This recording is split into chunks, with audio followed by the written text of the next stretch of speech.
I walked outside, I got my phone, and I called my wife, and I said, hey, babe, really quick. She ain't know what's going on. She's at home. I don't even know what she's doing.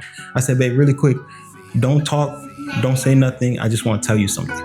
Look at my wrist, look at my wrist, look at my watch, look at my watch, look at my face, look at my face, look at my ice, look at my ice, look at my neck, look at my neck, look at my guap, look at my guap, look at my waist, look at my waist, look at my glock, look at my glock, look at my wrist, look at my wrist, look at my watch, look at my watch, look at my face, look at my face, look at my ice, look at my ice, look at my neck, look at my neck, look at my guap, look at my guap, look at my waist, look at my waist, look at my glock, look at my glock. Yo, what's good, everybody? It's your boy B the CEO. Welcome back to B.O.K Podcast, where we cover everything that is fatherhood related. Today, I got my dog with me from way back. Bro, how you doing, man? I'm good, man. I'm good. Man, before we start, man, like tell the world, you know what I'm saying, who you is and where you from. It's always crazy introducing myself because I always feel like, who am I? But again, my name is Presley. I'm from Delray Beach, I can't say born and raised, but raised. Born in Haiti. I came to America, 3 years old? Investments, and we've been everywhere. But by the grace of God, we've been doing really well. I got a son now, I got a wife. It's beautiful. The order, got the wife first, then the son came. So let's keep it in order. But yeah, that's where we at. Man, and speaking of wife and kids, so if you hear stuff in the background, you hear a little, voice in the background. Who's that? Who's in the background? You got Jane in the building. Woo woo, babe. Woo woo. There you go. And then my little man. So you are a husband. Congrats to that. I appreciate it. Because in this day and age, it's become a very rare thing to be married. 7 years. Ooh, already? Dang, it's been. Well, I say 7 years. She say almost. Almost. We about to be 7. Man, that's long. You gotta call it before it happens. It's almost 10 years. Yeah, we're getting there. Okay, we have a lot to unpack here. But let's start from the very beginning. How did you meet your wife? Okay. I always tell the story. So I was I'm going to FAU at the time. Yeah. And my wife, she had the choice to go to Lynn or Palm Beach State. She went to Lynn. She said the people was a little too stuffy, Yeah. So she's like, you know what? Let me go to Palm Beach State. So she chose Palm Beach State. She's out there. I had my friend James. He didn't go to either school, but he liked to just pop up and do whatever James doing. James doing his thing. So I'm like, bet my boy over there. Let me go slide on him. At PBSC. Yes, I will walk across. It's at the B.O.K campus. Yeah, so I will walk across FAU, come to Palm Beach State, and we chilling in the cafeteria. And then one day, I'm sitting with him. I don't know what we was talking about, but he said to me, yo, that girl over there, she bad. And she's talking about my wife's friend. Oh, okay. My wife's friend. So he's like, yo, she's bad. I was like, she bad? Go talk to her. The wife's friend. I said, go talk to her, bro. He's like, I will. And he got up to go talk to her. And I'm like, oh, dang, for real? He got up to go talk to her. He went to sit down. And as he's walking to go sit down, I'm like, yeah, nah, I'm out of here. Because I don't like to, there's one thing about me, I don't like to see people fail. So faith in them. I'm like, nah, let me get up out of here. So I got up. You had no faith in them, bro. I got up and cleared it. I'm like, I'm out of here. I don't want to feel that uncomfort he about to feel. And me watching it gonna be uncomfortable for me. I don't want to see it. So I left. And then so I doubled back. 5 minutes later, I came out, looked, and I'm like, oh, he's still sitting over there. He's still lasting. So I'm like, okay, wingman. Okay. So I came through wingman, I sat down, and so he's talking to the girl he was talking about.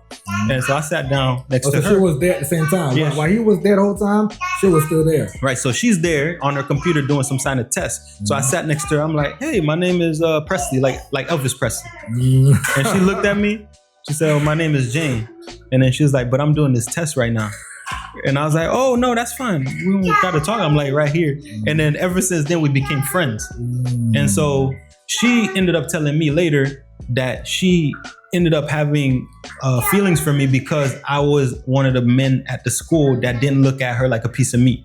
Like it wasn't about, okay, let's just hook up or we was just like friends, authentically friends. Like, what's up? We'll go to the beach, all hang out in a group and we'll go to Chipotle, and just chill. And I had the choice of remember, it's the same time that I'm big, rap is doing all this and all these other women is like, oh, let's hang, let's da-da-da. And I had to look at it and say, they want me because they see something that they can get from me. And she wants me because she authentically likes who I am. and she wants to spend time with me. And I got to see that for what it is. And I was like, wow, this life, all of it is like a virus. I had to cut that off, and I had to choose this over here. And then what made you chose her? What was it about her that said, you know what? Because to give up that kind of lifestyle, because man gonna be man. As a musician, one thing I'm saying about being a rapper is you get girls. But like, what I'm saying, when you rapping, bro, like they just love rap. I'm not lying. It was. I used to see the googly eyes. You're on stage, you going in, God. Especially you going in. Exactly. And then you look, everybody clapping, everybody want to talk to you after. Oh my gosh, you killed it. You da-da-da.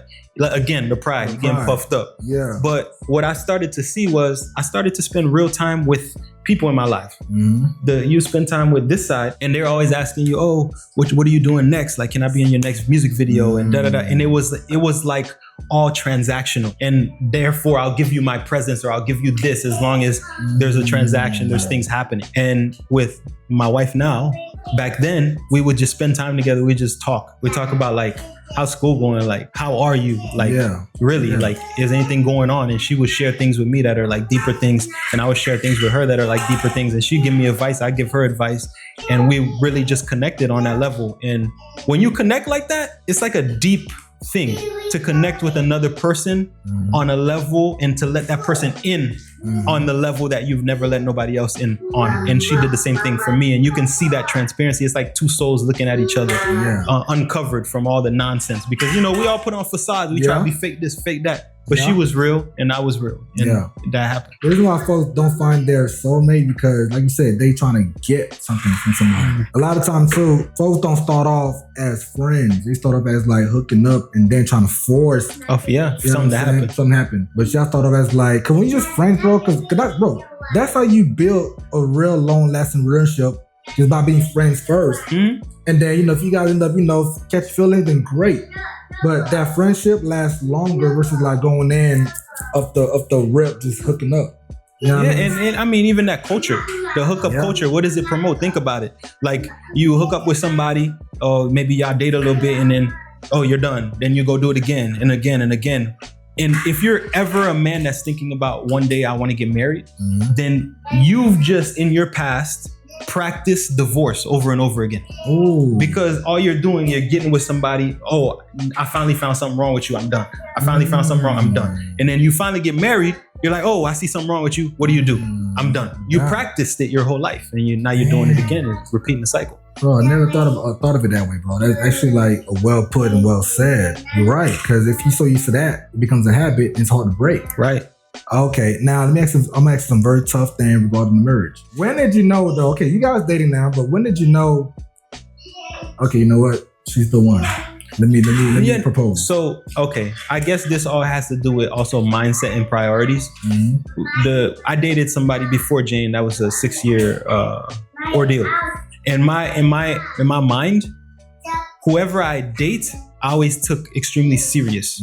So I already knew as soon as I said to Jane, will you be my girlfriend? That's a commitment on, I want to marry this person, or I want to be this person for marriage. And I think that's what a lot of relationships are lacking now. We go into it because, again, transactions. I want you for your body, and then I'll give you money, which is in the lines of prostitution, really, if we talk about it. Facts. But we're not going into it like I'm looking for a wife, or I'm looking for somebody that I can actually be with. Bro, I'm glad you brought that up, because a lot of times, fam, with dating nowadays, and not all, but most women, they will say, I'll become wifey material when you put a ring on it. That's a crazy, terrible mindset, because like you said, you ask a girl out with the idea of like, she's my wife. Yeah, this is somebody I would marry. You should not date anybody that you don't see yourself as an opportunity to marry. And that mindset that you mentioned, like to say I can only be wifey material when you put the ring on. Me as a man now, I can understand certain things. I know my past self, I made a lot of mistakes. But now if I were looking for a woman now, it would have to be somebody that's like, hey, like, let's be in a relationship. So what I said was no sex before marriage. I will respect that.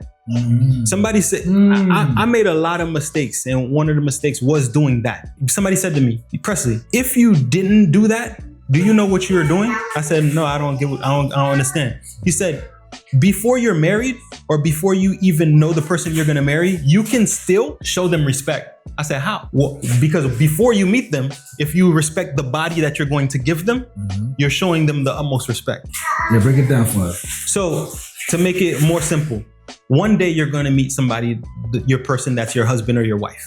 So since you know that there's somebody out there that you're going to meet and you're going to marry and you're going to belong to that person's going to belong to you, why then would you give your body to other people that you don't know if that's that person? So when you don't give your body out to other people, you're showing respect to that one that you're going to eventually meet. So that's like before you even meet her or him, you pretty much not having sex at all. Right. And what you're doing is you're respecting her.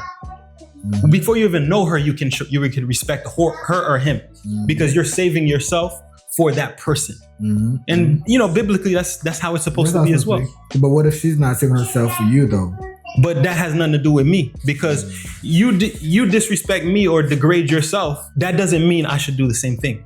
Like for me, I can still respect you even in your disrespect to me. You know what I'm saying? Okay. Now I got that. I love that. Now to go even like a little bit harder too regarding the whole marriage thing. As you know, well, first of all, you're a very smart dude, right? So you aware of the data, right, of marriage, right? And I'm not trying to scare y'all none of that, right? Facts. So, but the numbers there. The numbers there. So we've seen that there's a very increase in divorce and decrease in marriage. Okay, here's how I see it. To me, I think the man receives the full benefits when he get a little bit older in age during his marriage. Once the man get a little bit more older and sicker, the wife still. I saw my dad and my mother married for a long time, my entire life. You know what I'm saying? Even when he passed away, I seen like the marriage. That's what I'm saying. Sorry about that. No problem, bro. Right? So thank you. So I've seen that. Wow, I see the wife be the full man, like, okay, because he's sick, you take care of him, They spend inside like, as a man, you provide, you protect him. The first part of being married is the man providing all the benefits per se. Not saying she's not giving you benefits, but traditionally the man is out working a bunch of jobs, protecting. Somebody breaking into the house, so who got to step in front of the bullet? You do, right? When you get too old to work, she steps in and protect you and heal you and make sure you're good.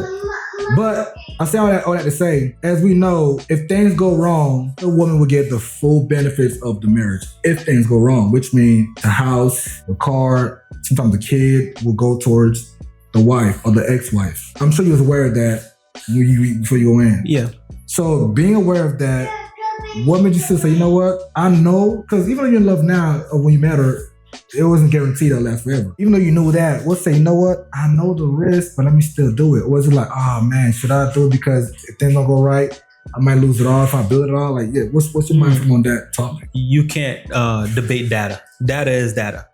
But my take on the whole thing is, and again, it's my Christian perspective. It's once you have a godly point of view, you start seeing things different. Is that God is greater than data.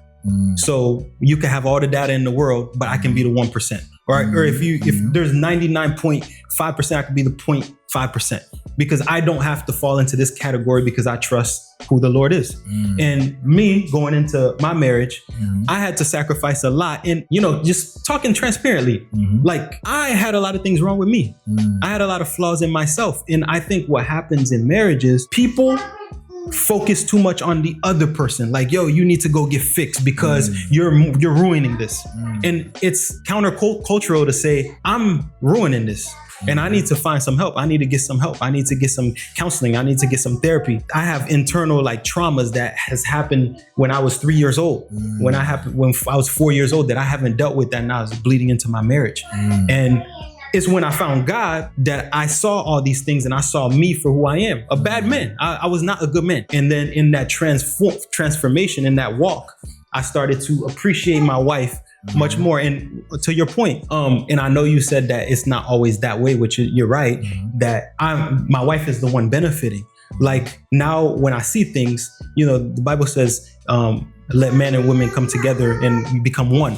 So when she benefits, I benefit. And I see how that operates. Like I go to work all day and I'm struggling, I'm grinding, and I'm with all these teenagers. my wife is at home, I'll come, and now my son is speaking, has a bunch of words, like they're saying he is advanced for his age, and that's coming from my wife, reading him books and being up with him and teaching him and going over his emotions with him.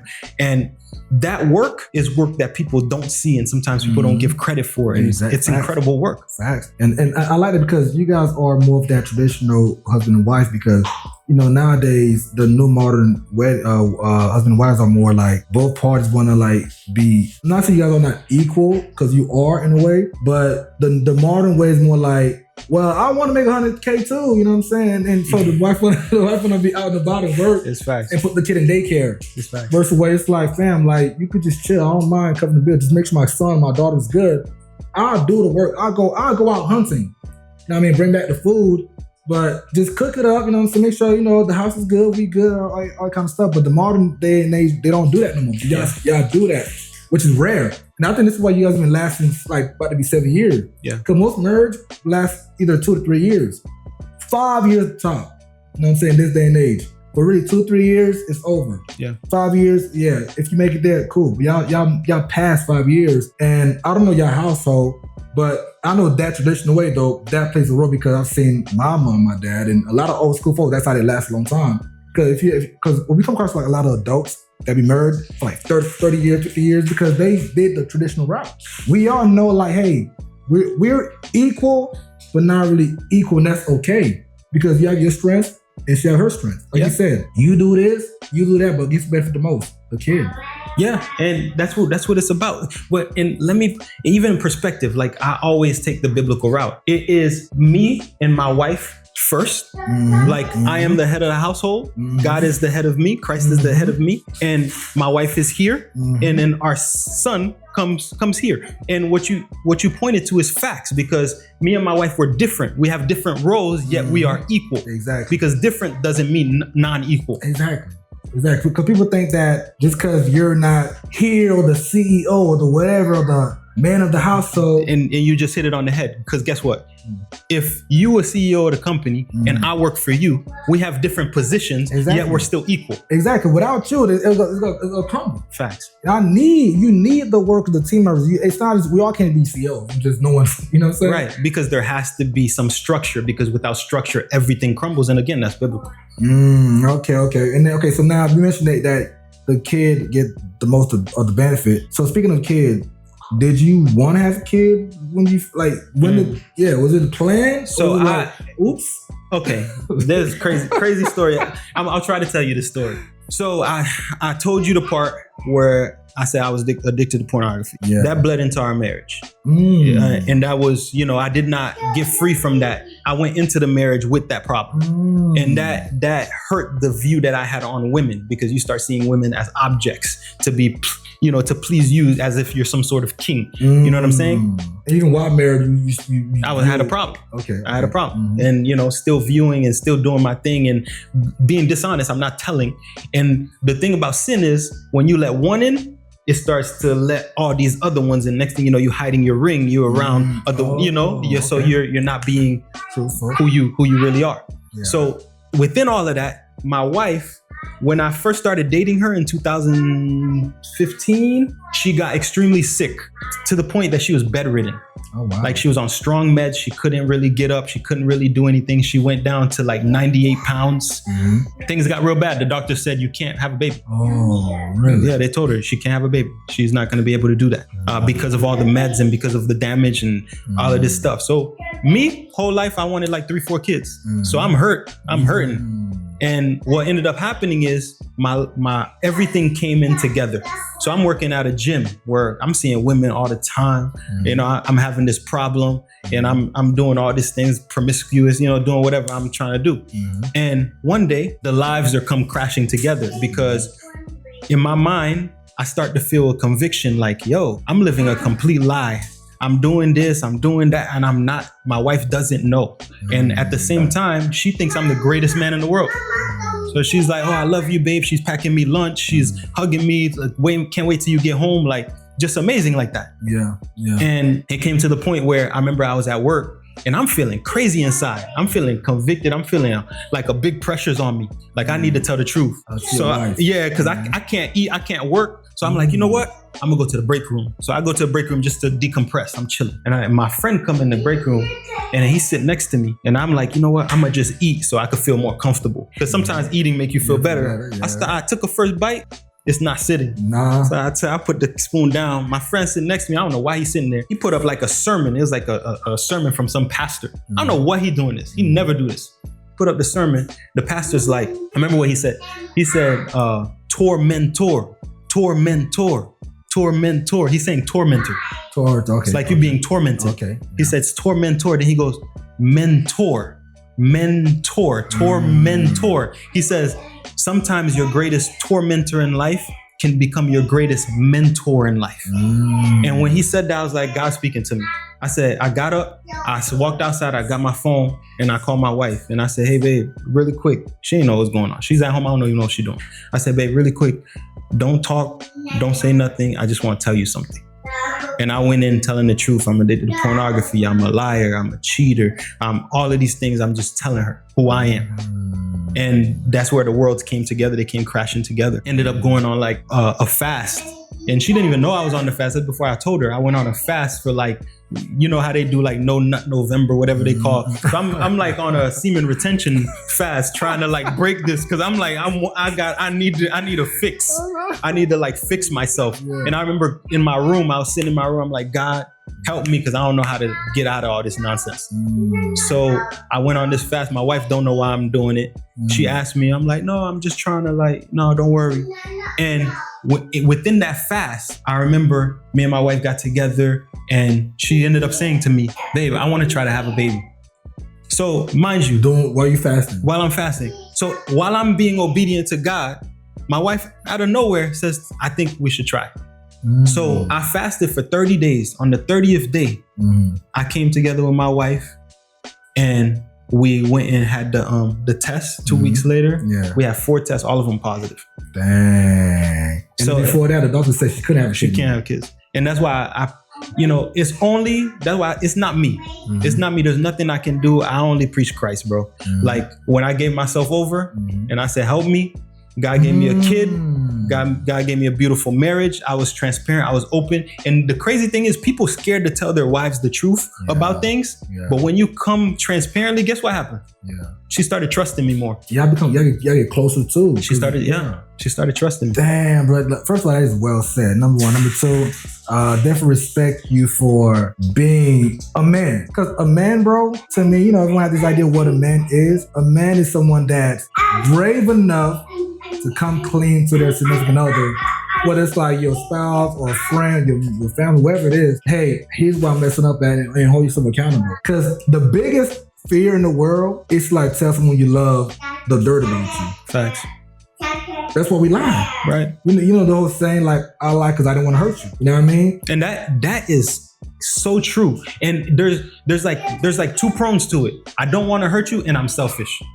Because guess what? Before I told my wife, she looked at me on a high horse. She's like, oh, this man is amazing. This guy is perfect. I love him. And it was beautiful. And in my head that day, I'm like, I'm going to lose that if I tell her. And I had to fight that thought. And I remember what I said to myself, because when I had all these problems, I said, I'm going to die with this. And you know what God used? Yeah. He convicted me. He said, do you want to die a porn addict, a liar, a cheater? Do you want that's on your gravestone? Do you want to die like that? And I said, I can't die that way. So you ain't got clean, convicted and all that. Yeah. I do want to ask your wife, what made her, I guess, forgive you or still, because when he told me like a lot, you didn't have to stay. You could say, you know what, that's much for me. I'm out because you young. Y'all young. Because I'm older than y'all. So if I'm older, you know what? Young. Hey, all right. You got it. No, it's facts. Because when you young, bro, you don't. Because when you get older, you put up with a lot of stuff. You know, I'm too old now. Yeah. Nobody want me. I'll stay. When you young as that, bro, I gotta stay with you. Yo, so listen, we had to kind of bring her in because the whole time I was pretty much just yelling across the room with questions, and I think this was like a very important thing to ask because, like I said earlier, some folks that might be watching this might be going through what y'all went through. I think one thing I love about like folks that are married for a long time is that they give advice to younger folks.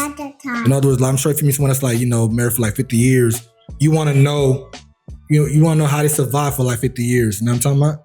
So before we begin to tell them who you are. My name is Jane. I am from Philadelphia and come from a majority Italian background, not fully, but mostly. I have struggled with health problems since I was 1, which is a big part of my story and has influenced a lot of decisions. I moved to Florida the week I graduated high school. Because my brother was down here for recovery from a drug addiction. And my parents separated and got divorced when I was 9, which kind of affected my view on marriage for a while. And, my husband and I definitely had a rocky start. The first few years were definitely not easy at all.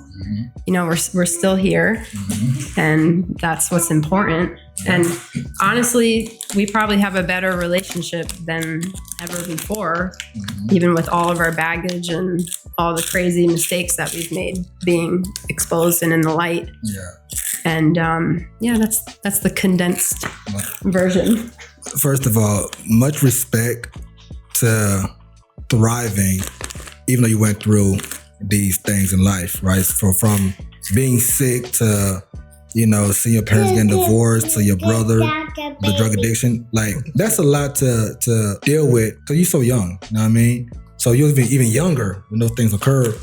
But somehow, because knowing Presley for a long time, he knows how to pick the correct things and correct people in life. So him, being with you, I know, okay, he didn't choose wrong. And I'm glad you got him too, because I'm glad he got you because you seem very chill.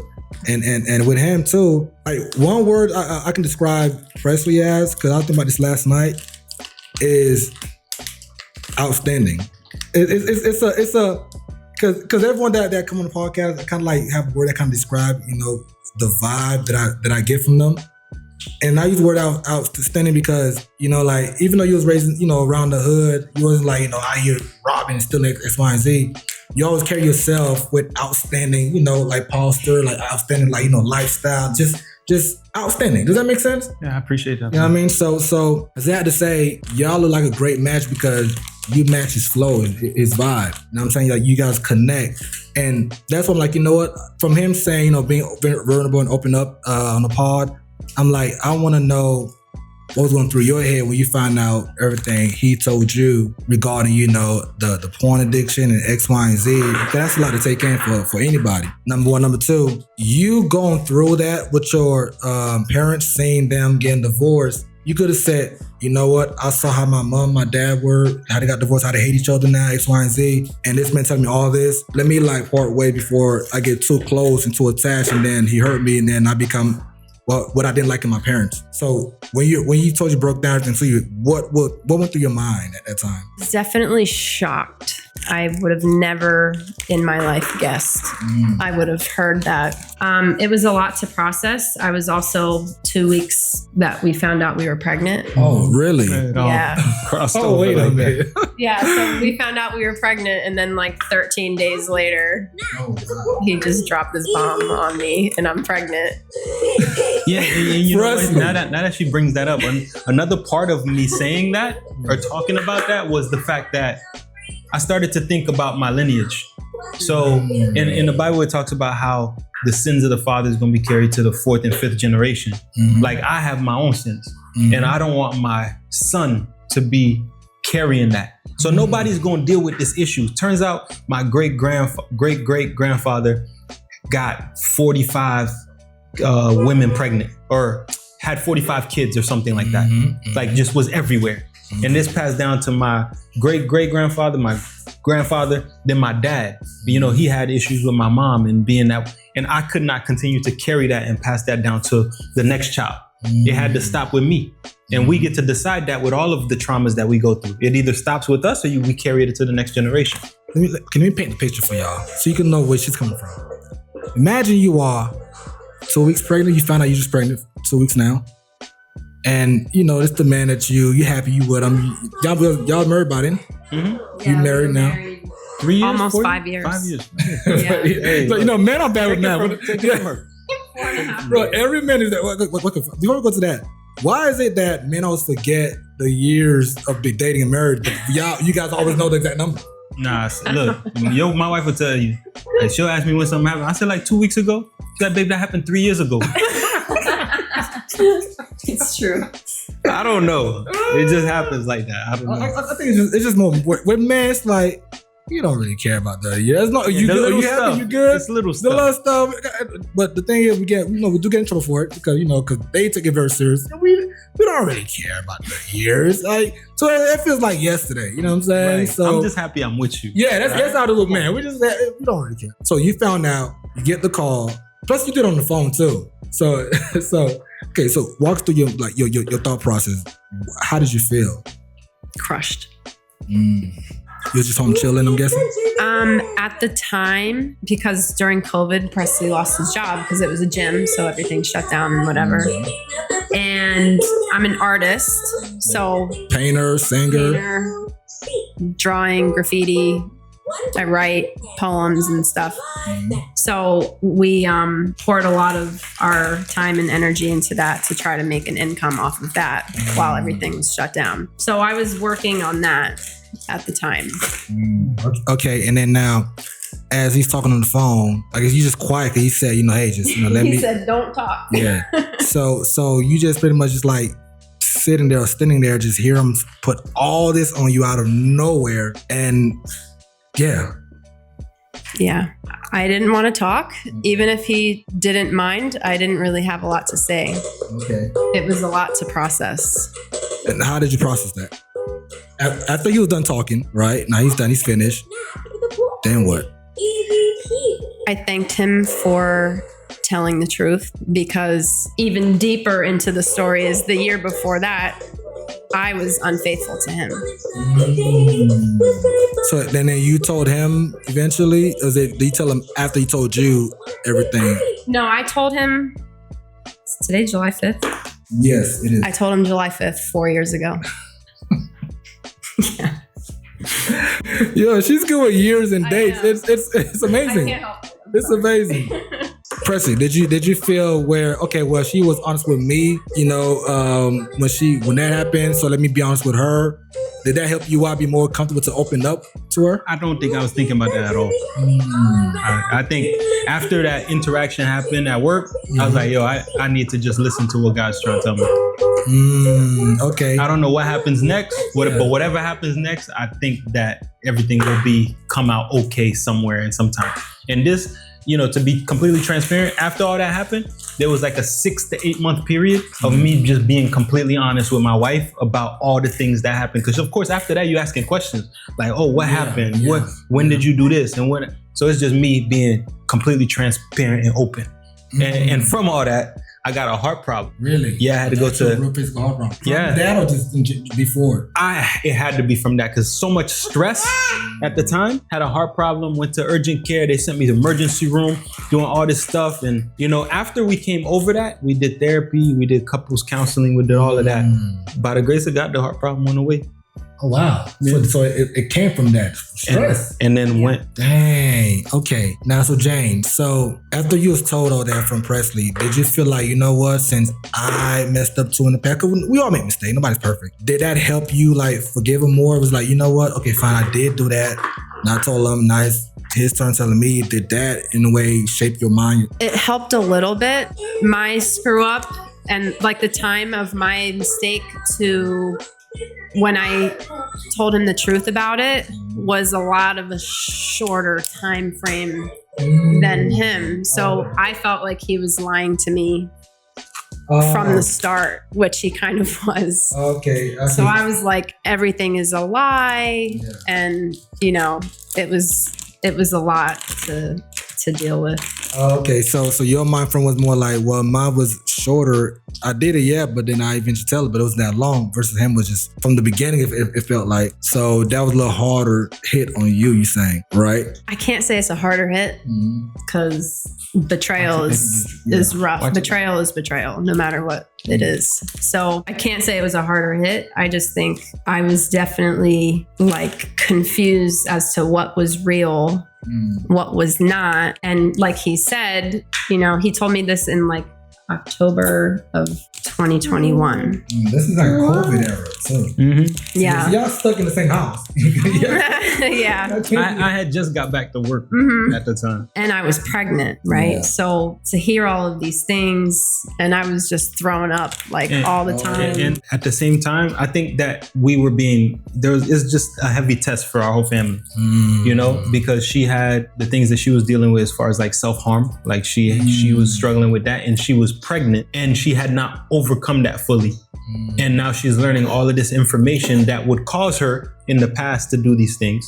And now she had to control herself and get through the pregnancy in that mind state. So that is a lot to navigate. Like, okay, one thing I found, amazing too, is that a lot of time when you look online, you think everything is like peaches and rainbows. Like, you guys happy in person for real, in real life, but online it's like the perfect marriage. You know what I mean? You guys have the kid. It just looks like there's nothing wrong at all going on online. But when you peel back the layers and turn the camera off and log off social media, no, everybody has their own thing that they're dealing with. Yeah. You know what I mean? So it's just amazing how no one would ever be able to tell that y'all went through that, rocky stage because it looked perfect. Yeah. You know what I'm saying? And one thing that I do want to make a point of is I never want my life to look like that, because we're people, we're humans. Like we are not infallible, meaning like we make mistakes. Yeah. Like we're not out here perfect. And one thing that I learned is when you're honest with people, people become honest with you. And the Bible talks about it. Confess your sins to each other that you shall be healed. Like we need I need to tell you, like if I'm honest, I'm saying, yo, I struggle with this. You might open up and say, yo, I struggle with this right now. Like how did you overcome it?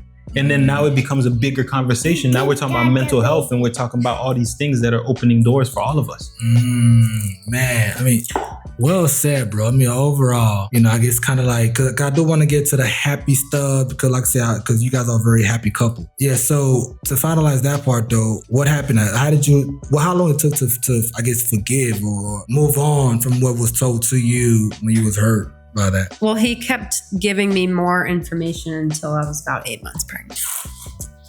Dang. So it was the whole it was a lot. It was a lot of information. Hey, look. Be back, bro.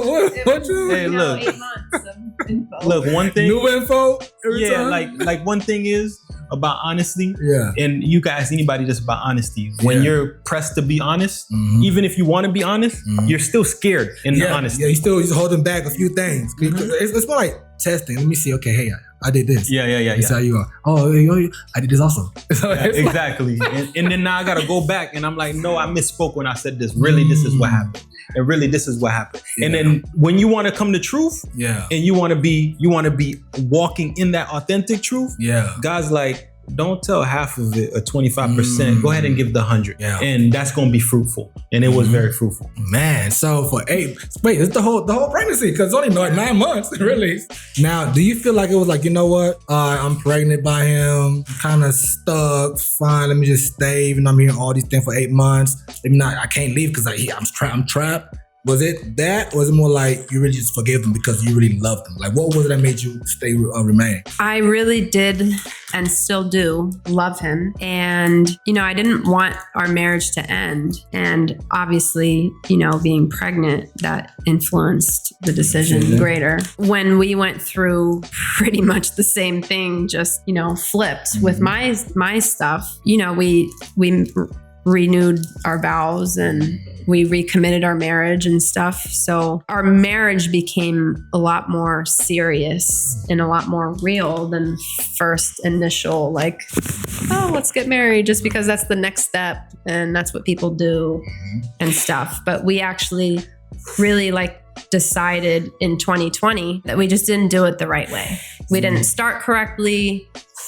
Before marriage, we didn't start our marriage correctly. We did we made almost every single mistake possible. And then how old were you guys when you first got married? I was 23 and Presley was 25. Okay, now this is good because it's very critical to know that y'all were young.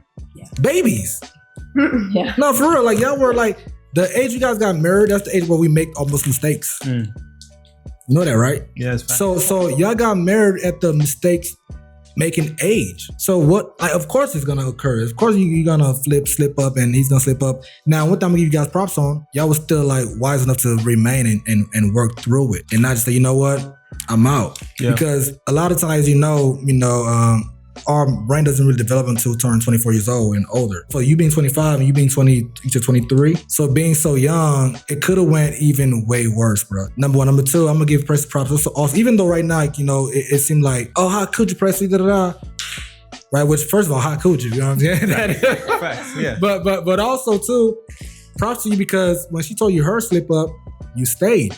Here's the thing. The thing is, I'm not gonna say men get hurt more, no. But it's deeper. Speak it, yeah, facts. And here's why. Because a lot of times, when a man slip up, what man gonna be man? I don't want to make excuse for men, but man, we'll just whatever. This girl look good, we'll get down with her without no feelings attached, no emotions attached half of the time. Where as a man, we think of more as when a woman should, slip up. There was time being bonding between y'all two. You know what I'm saying? Yeah, because a woman don't just go around sleep with anybody. So you have some time to really bond, talk, text on the phone, and catch feelings. And a lot of times we don't stay after we hear the slip up. We say, you know what? Oh, I'm out. So him staying, that says a lot about you as a man, as a husband, and as a father. Yeah, and for clarity, my wife more so had like an emotional, you could call it like an emotional affair with a guy. So it wasn't nothing physical, but if it were, it would be the same case. Yeah. Because there's something to marriage, right? When you marry somebody, you make a decision. It's a covenant under God. A lot of covenants, like, not to get into all biblical knowledge, but in the Old Testament, when there's a covenant between man and God, there's always blood involved. That's why they say, you wait till marriage to have sex, because when you do have that intercourse with your wife, what happens? The hymen breaks and blood is involved. It creates a covenant between two people. It's like a blood pact. You ever seen movies where they cut themselves and they put it together? They say we're blood brothers. So it's a covenant that you're creating with your wife, that God has said a man and a woman come together and you become one. So you become that covenant. So once I got into that with her, I knew that as a man, I have to honor that. And she may slip up and I may slip up, but what we are focused on is our walks with God and our staying together the best that we can. And I don't fault anybody that separates, but I don't believe that divorce should happen only in special occasions. Like yes, if somebody cheats on you, the Bible gives you grounds to divorce. And if somebody is beating you up you have grounds to divorce. But I'm just to speak on it a little bit. No, that's real, man. And also, like, props to you too, Jay, because the thing is, you saw how a divorce affected you as a child. And let me know if I'm wrong or not, but I think your mindset was like, man, you know what? I have a kid come into this world. I don't want that for that child to be born in different household off the rip. You know what I mean? Was that play a role in your mind? Big time, yeah. Yeah. Okay, now so before we go into further, I want to ask Presley one thing. How did you get addicted to porn? Like, when did this begin? Like, that's a strong thing. Okay, so I have this my bad. He's like, in that mode. No, look, a strong topic, man. I think it's a topic not talked about enough, because sex in our world, it's everywhere. It's fed to us as men. And I feel like God gave us something as, hey, like, between man and woman, this is something we just talked about, the covenant that's supposed to be between one man and one woman. Now you open the internet and you go on and this guy's having sex with 3 women and this is happening and that's happening. And it's like perversion of everything. And we take it as, somebody will probably listen to this and be like, oh, it's porn. What's it gonna do? But take it outside of the Bible and just look scientifically and what it does to the mind. Scientists will tell you they cannot even fathom the damage that porn is doing to the mind today. They can't even get to the bottom of it yet. The pit is bottomless currently. Like, people are you start to view women as like this object on the shelf, where they're a human, they're made in the image of God, just like I am. But we start to lose complete value for them.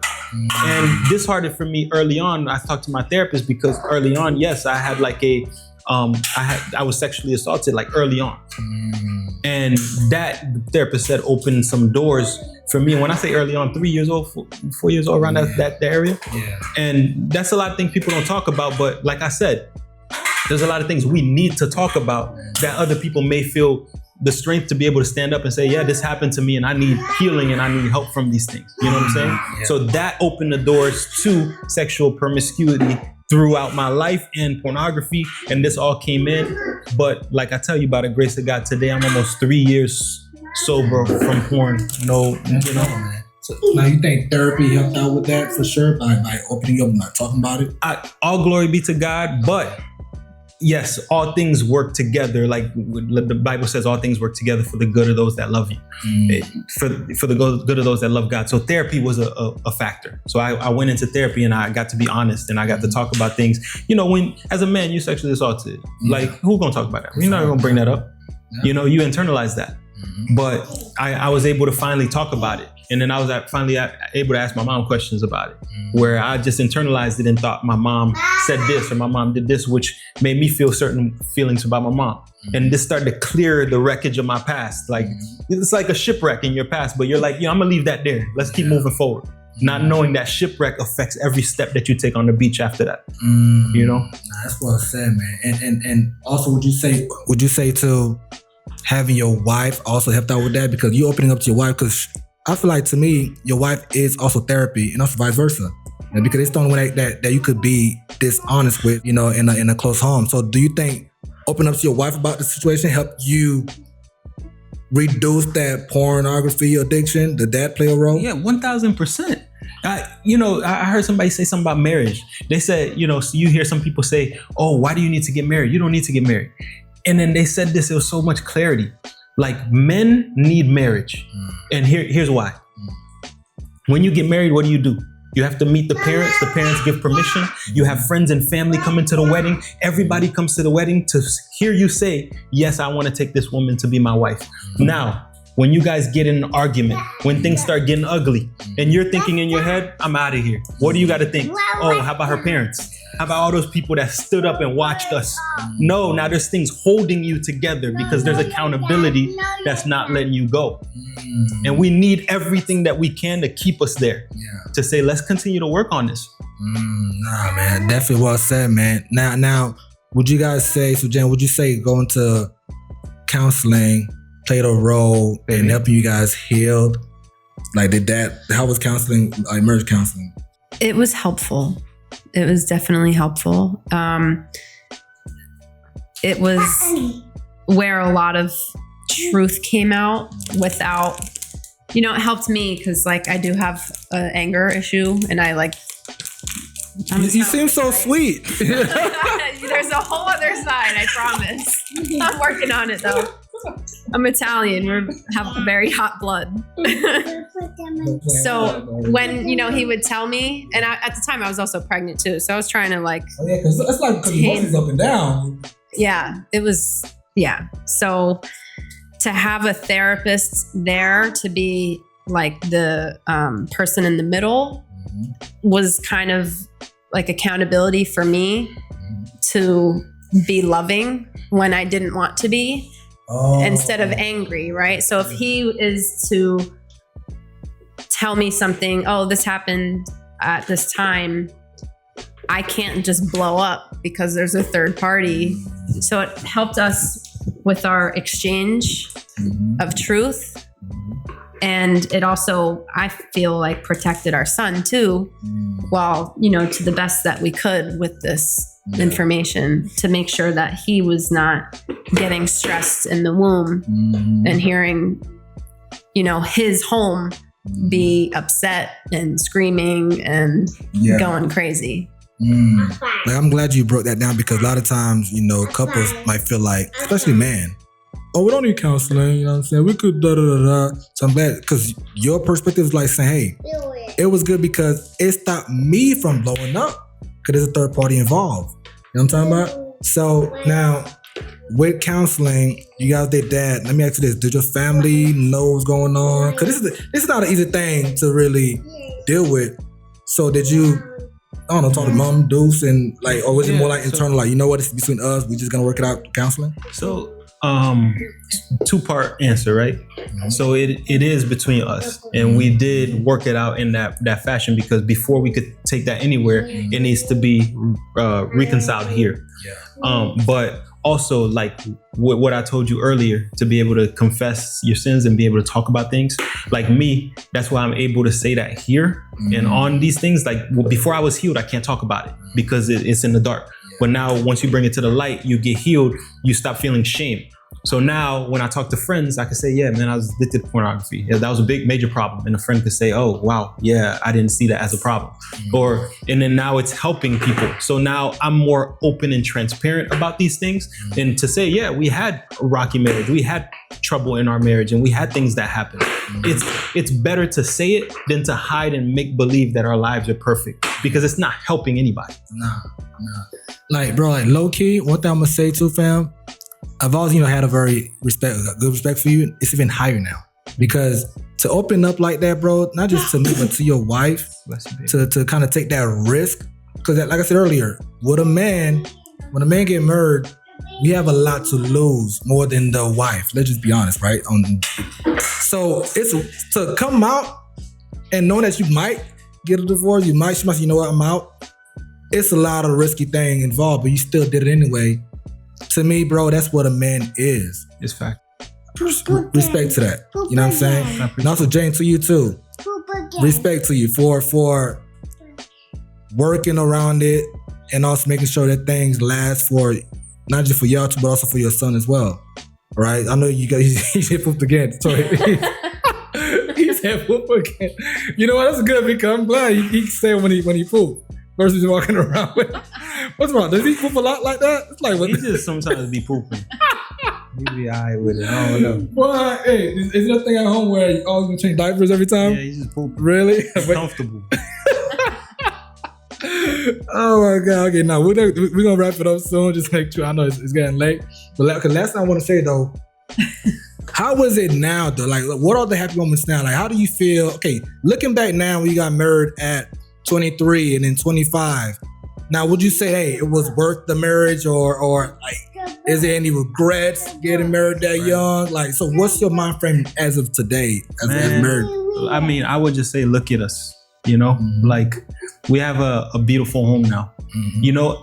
All the things that we went through, it all lined up to this, to me, my wife, my son, and us wanting and desiring to have more kids and desiring to extend and being fruitful and multiplying in our home, And so I would say to you, I don't have any regrets. I even talk to friends now. I have a lot of friends that opened up to me and were like, yo, I'm addicted to pornography. And friends that brought people that I wasn't even friends with, people that were in small groups and say, yo, I have this addiction. And so they told me that you overcame this. And how do you overcome? Now I have a group chat with guys that are like, yo, let's check in every day. Like, how you doing?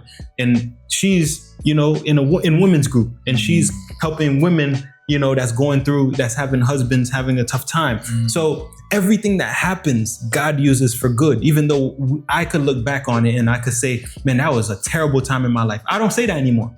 I say that was a fruitful time in my life, because what it did was, it was hard. You ever seen a farmer trying to pick fruit? Sometimes you gotta get cut sometimes, but that's what happens for it to make more fruit. You have to get ripped up, and then it produces even more. It becomes plentiful, and that's what happened to our lives. Like, sometimes we just become stagnant. We stop moving, and the next step involves being honest, being true, being open, and that's what we had to do. And we had to let God lead us. And authority belongs to God. That's why in our family, it works really well. And people are like, oh, you guys stay together so long. It's because we have the hierarchy, God, family, and everything else after that. So God tells us how to live. We don't tell ourselves how we live, how we decide to live. No, God does. And then we move according.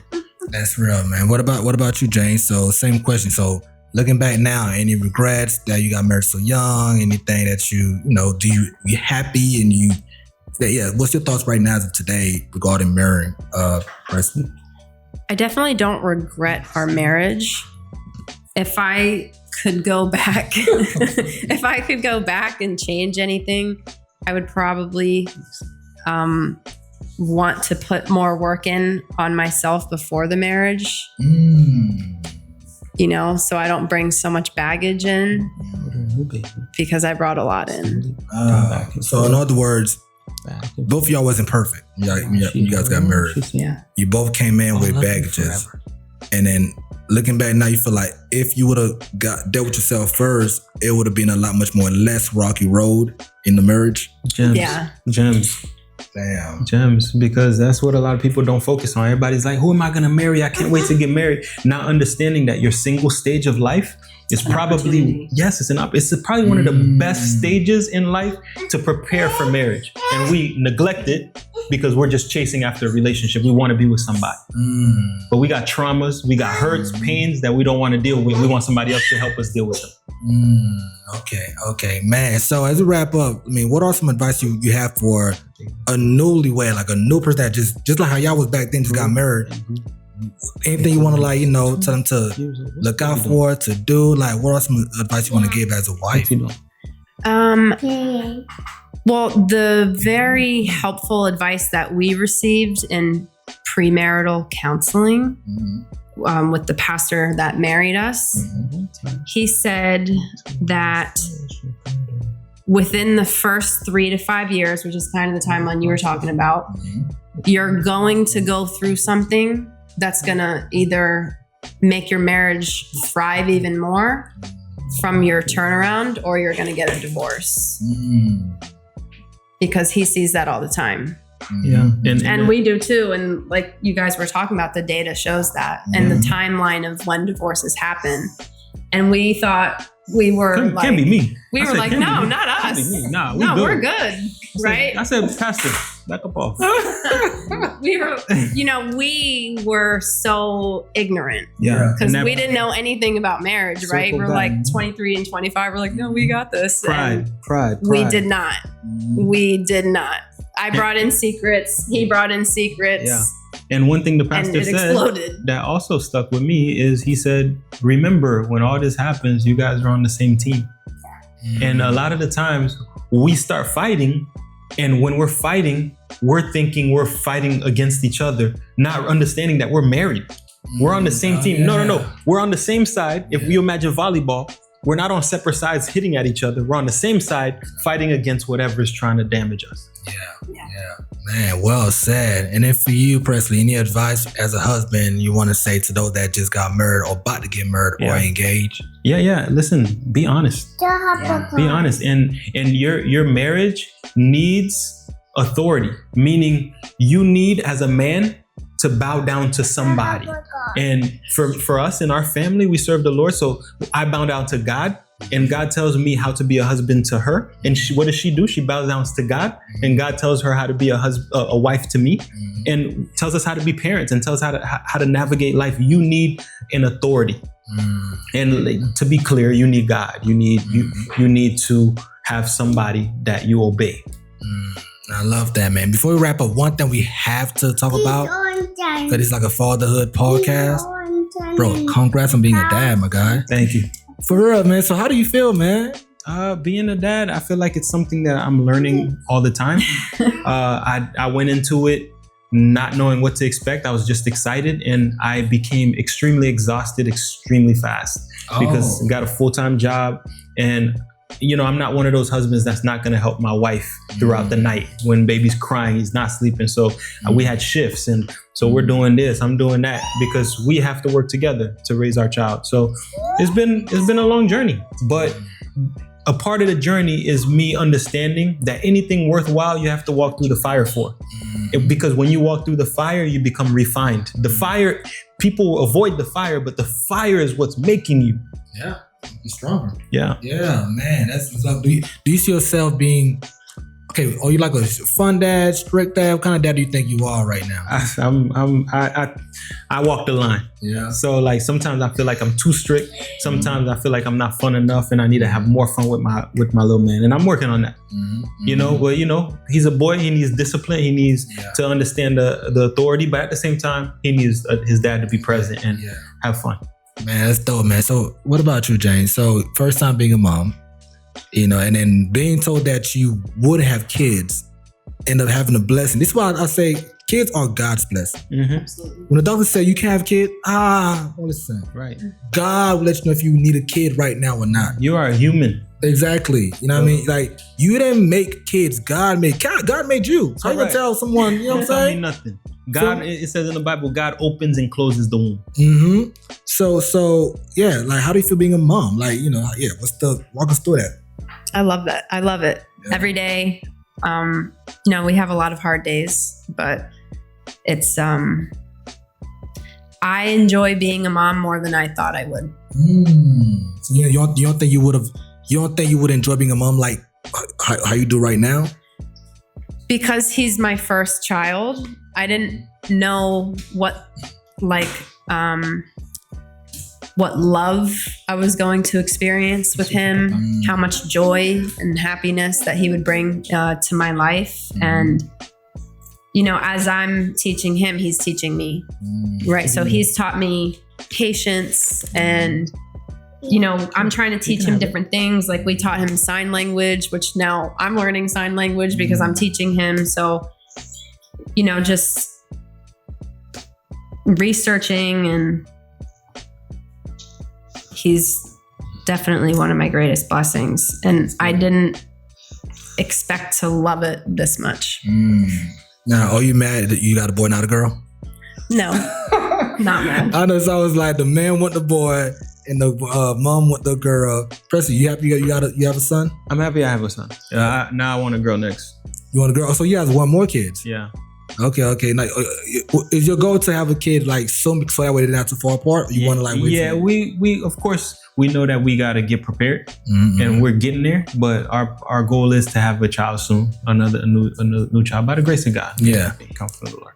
And then for you, Jane, so you mentioned you did art earlier. So do you still do art? Is it more like, I'm a full-time mom, I can't do no art? Like, there's no time for art. Other than we do finger painting together and stuff. But to do actual pieces of art and try to sell them and writing and all of that, there's no time. Okay. I mean, now, one thing I would say, being an artist, is that I don't want parents to lose that passion they have. Yes, your kid comes first. It's your life around the kid. But a lot of time parents lose that kid in them. You know what I'm saying? Like, cause sometimes, that's your joy, 100%, right? But you want to have that passion. I know it's easy said and done because I don't know how your life is, like what you got schedule wise. I'm just trying to say, how can you avoid losing that? Because do you love art still? Love painting? Or is it more like it was just like a thing you was good at, you don't really? There's a lot of trauma tied to it. Oh, I see. So that's why. My cheat came through that account. Okay. Yes. But I actually find more joy doing art with my son than just by myself. Okay. Because that was an outlet for me to let things out. Okay. And now, thankfully, I don't have so much things to let out. So it kind of also died out on its own, kind of simultaneously as, having a baby. Okay. And then let me ask you one more thing. So as a full-time mom, I guess you mainly, at the house and care of your son. A lot of moms told me in the past that they go crazy sometimes, bonkers, being in the house for too long. I mean, are you finding things to avoid that from happening, or does that affect you being a full-time mom, or do you want to go to work? What's your thoughts around that idea of being, full-time mom? When I say full-time, I'm talking about just being in the house, not no, I'm not saying you're not a full-time dad. You know what I'm saying? You are a full-time dad. At the begining, the days I'm off, I'm taking care of him all day. I'm like, hey, bro, I'm a little tired. She's like, I'm doing this all day. Yeah. That makes sense. So how do you, I guess, find time for yourself and not for your husband, not for your son? I either have to stay up really late and sacrifice sleep, or wake up really early and sacrifice sleep. That's about it. But to answer your previous question, due to my severe health issues that I've had, I'm kind of used to not leaving the house. And we have one car. So when he goes to work, I don't have a car. So we're quite literally stuck inside all day. But for me, that's not new.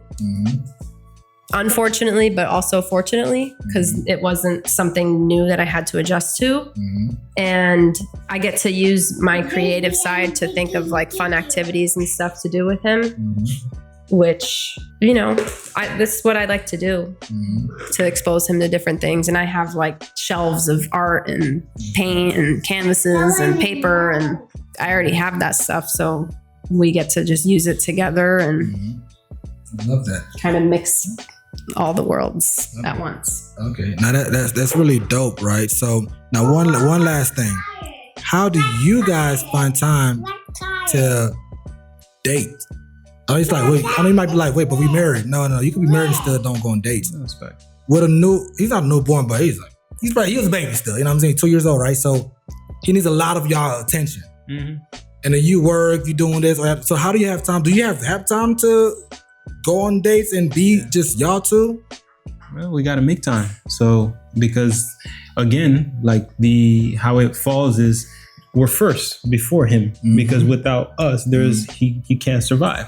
So he needs us, and he needs the marriage to be nurtured. So we have to make time and nurture our marriage. And a lot of times is staying with my mom or his grandma or her mom, or, you know, like making that happen so that we may get some time to ourselves, and we may go on a date and date each other and find out more about each other, because we're always changing. What do you like now? Like, what's going on now?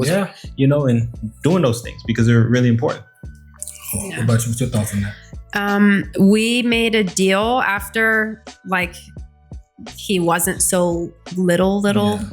We made a deal because we felt the hit of like not having any time together. So we made a deal that it's non-negotiable to have one date a week. I see, that's good advice for those listening. At least one, because it's important to have that y'all time. You know what I'm trying to say? At least once a week. You know what I mean? So look, as we go, man, look, so how can anyone get in touch with y'all? So Presley, you can start first. How, anyone that want to reach out to you for more advice, for just like, hey, you know, just whatever it is, how can they reach you online? Yeah, my Instagram is Presley Music. I haven't changed the name. I haven't made music in a while, but still Presley Music online. So you could reach out to me there. Shoot me a message, man. I'll talk to everybody. I don't got no problem. Okay, what about you, Jane? How can they reach out to you online? I kind of forgot my Instagram. I would say through Instagram, but I don't really remember my account. Jane Amari? I don't remember it. So you're not online like that, I'm guessing? Well, I took like a 6-month break, but I just got back on it, but I just don't remember what my account is. Was it, I guess, to just focus on being a mom? Or just... No, I mean, I needed a break from. If you find my account, you'll find her account. Yeah, but at the same time, from what she's saying, like we're not online habitually because we had that time where we was online too much, and that was taken from our marriage as well. So we got to redirect things. Really? So social media can affect the marriage? Oh yeah, of course. Is it more like? But is it more you just getting temptation online? Or is it more like you just not focused? All of it. So temptation. It could be other people that's talking to you a little too much. It could be just taking too much of your time. I'm sitting next to my wife. She's sitting next to me. And all we doing is scrolling. We're not talking to each other anymore. We're disengaged from the marriage. So we have to be very intentional of making time and setting our marriage first. Man. First of all, look, I want to say thank you both for coming through. Thank you, Jane, for being bold enough to come on. Because last minute, in a way, and also opening up. And then Presley, same thing, bro. You know what I'm saying? Thank you for driving all the way here to meet and connect and be on the pod, and also just opening up. Because, man, we don't open up like this. That's facts. You know what I mean? Like you said earlier, we'll go to the grave. Yeah, with our stuff. You know what I'm saying? But we're not called to do that. And that's why, just to be transparent, we're not called to do that. If you're going through something, you got mental health, you got things in your mind, you're addicted to things, you won't tell nobody. Find somebody you could trust. Go to your best friend. Like, men, I know, go to your homeboy. Go to somebody that, okay, maybe you don't want nobody that know you. Go talk to somebody that don't know you for nothing. And just open up, say it to somebody. Don't go to the grave with it. You don't want to die with things that's that heavy on you. Set you free. You got to live free. Exactly. Don't rest in peace when you die. Rest in peace. Live in peace. And then, Jane, something for you too, man. Like, the thing is, you allowed him to be, free enough to be vulnerable. A lot of time, men, like you'd be surprised. A lot of men don't tell their wives a lot of things because they don't want to, either hurt the wife or she leaves. She leaves, right? So you just allow them to open up. That says a lot about who you are as a person. You know what I'm saying? As a being, as a wife. So good job on that as well. You know what I'm saying? And I wish y'all both the best. Cause like I love seeing marriage. You know what I'm saying? I love seeing people last a long time, last together. And I wish y'all the best, though. Like last forever. You know what I'm saying? Like 50 years from now, you have a little young couple that's about to get married asking y'all for advice. Yeah, listen. You know what I'm saying? Only one thing could, take us from each other, and that's death. Because that's what we said. Before God, only death do us part. So if she goes, that's, I'll see her when I reach there. If I go, we're here until death do us part. That's it. Man, well said. As you could hear, it's time. We hear Mari in the background. Papa come, Mama come. That means it's time to wrap this thing up. You know what I mean? So look, as always, man, look, this is your boy B the CEO. This was a very special podcast. This was not expected at all. You know what I'm saying? So, but this is why it's real though. You know what I mean? Like it's unscripted. And I love that you guys open up, man. Cause like I said, y'all marriage inspiring me to like, you know what? Maybe it is someone out there for me that I could be vulnerable with and open up with and take that risk and get married. Cause I do want to get married. Yeah. But I ain't gonna lie, I am afraid of getting married. Yeah. And let me speak on that. I believe that God has that person for you, and that person is saved for you. And you will find that person that you could speak to and be vulnerable, be honest with, and be transparent with. And y'all will have a beautiful marriage and have beautiful children and continue to father the child you already have. That's there for you. It all comes in honesty, it comes in obedience, and it comes in just walking that walk that God has for you. Man, well said, man. So if you're that girl that's watching right now, it's my wife in the future, make sure you like, subscribe, comment below, share the video.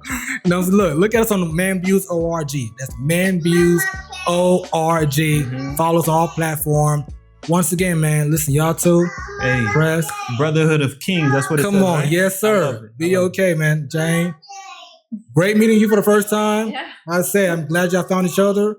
Y'all a great match, man. Like I said, he's family. That means you family too. Right. So if you have anything, let me know. Your son anything, let me know. Like I said, that's how I treat people that I rock with. And it goes both ways. Come on, man. I already know, fam. I already know, man. But look, as always, man, everybody listen. When life get hard, just kick back, relax. It's gonna be okay. Peace out. Look at my watch.